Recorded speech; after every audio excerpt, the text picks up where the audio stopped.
God bless you, church. My name is Carolina, and I'm happy again to be here. And today I will be preaching about a story in the Bible. So before I preach, I want you guys to just imagine it's a regular day and you're going outside for a walk, either to the store, to grocery, anywhere. And as you're walking, as a typical day, you just get jumped by these robbers. And they beat you, they wound you, and steal your stuff. And you're just laying on the floor, hopeless. Now, I want you to think, who do you expect to come to your aid and help you? Do you expect someone like your neighbor, someone like you, a friend, a pastor, a priest, someone, or a random person or an enemy? So as I want you to think about this, I can't help but, as I was thinking, come to a point in this Bible where I will be talking and preaching about, and this is a story that may sound familiar to many of you, and it's the parable of the Good Samaritan.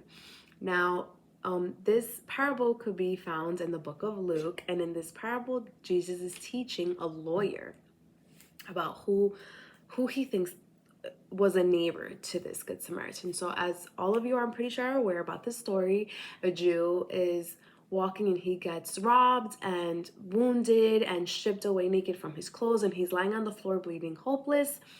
And three people pass by. So a priest passed by, he sees him, and he just walks past him, as well as a Levite. A Levite just sees him and just goes about his day and keeps walking past by him. But then comes a Samaritan. And this is important because a Samaritan in this time was an enemy of the Jew, you can say. They just didn't get along. So a Samaritan passes by, he sees this person, because I'm sure at that time he didn't know he was a Jew. He just sees someone laying down, bleeding, and he had compassion on him. So he came, he helped him. In the story, he cleanses him, pours out oil and wine. He also takes him, hops him on his donkey, takes him, and until he's cared for, right? And not only that, not only did he attend his wounds and care for, but he also gave him denarii, like money. So Jesus asked this question, and he brings the lawyer, who of these three do you think was a neighbor to the man? And the lawyer then replies, it's the one who had mercy on him, which is the Samaritan. So I believe this parable has a very powerful message, and I want to break down each role that each person played and how it relates to us. So we can take a look at the robbers and the road to Jericho.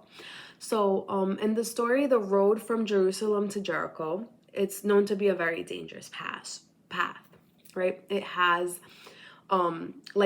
turns and it's steep cliffs. So in this time, this made it very easy for thieves to steal from travelers.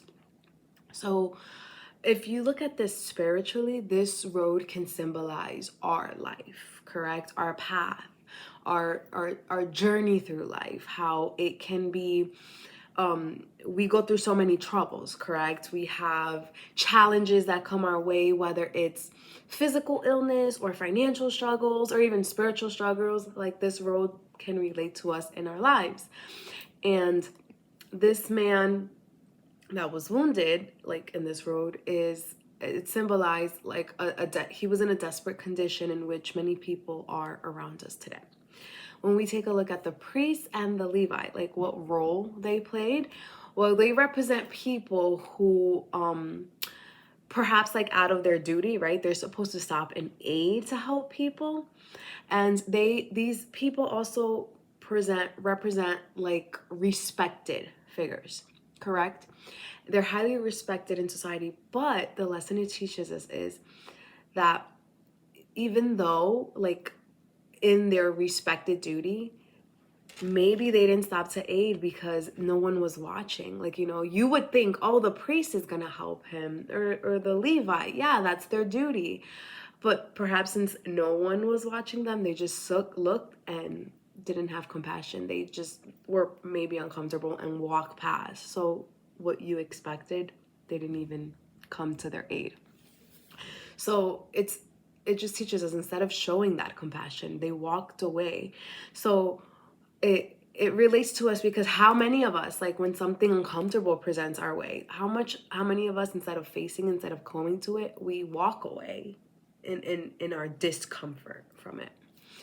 And the next, I want you to look at the Samaritan. So a Samaritan, like I said, in that time was someone who could have been scandalous for helping a Jew. They didn't get along, right? And it just comes to show it's mind-blowing because a Samaritan becomes a hero. The least expected to help someone, he becomes a hero. Now, this Samaritan, his compassion stops him to help him and have mercy, show mercy towards this man. And it shows what really it means to love your neighbor, because the Samaritan didn't even stop to say, who is this person? Where are you coming from? No, he just saw a random man needing help, bleeding out, and he had compassion and aid. This is a true symbolic figure of loving your neighbor, having love. So what I want to come and see based on the Samaritan, the other two things he represent is, not only does he have compassion, he has compassion in action, right? So not only did it move his heart to see him like that, but he took action and helped him, right? He cleansed him, he bandaged his wounds, he took care of him, and he put him on his donkey. And this shows like radical sacrificial love. Not only did he feel, but he acted. And it also comes to show us who is our neighbor. So Jesus shifts the question. So from who is my neighbor to who became a neighbor. So from the three, who became the neighbor, right? And a neighbor isn't just someone who lives next to you. It's or share the same beliefs that you have. It's a neighbor a neighbor is anyone who God places in our path, regardless of what society, what religion, what they play into that. So I want you, church, to just like have this application for today.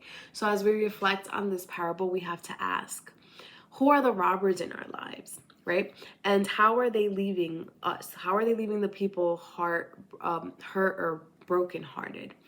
Are we more like the priest and the Levite, or are we more like the Samaritan, willing to step in and help when things might seem uncomfortable? Also, how are we practicing compassion in others, in our daily lives, right? Are we actively seeking care for others, listening, helping, and coming to aid? Especially in a world where we live today and there's many division and hatred. Jesus, right? God calls us to be like the Good Samaritan, to cross the boundaries of like race, religion, everything, and just go beyond our comfort zone and love like that Samaritan. Love, have compassion and care for others. So thank you, church. I hope you see this message clearly and you relate and it teaches us a lesson.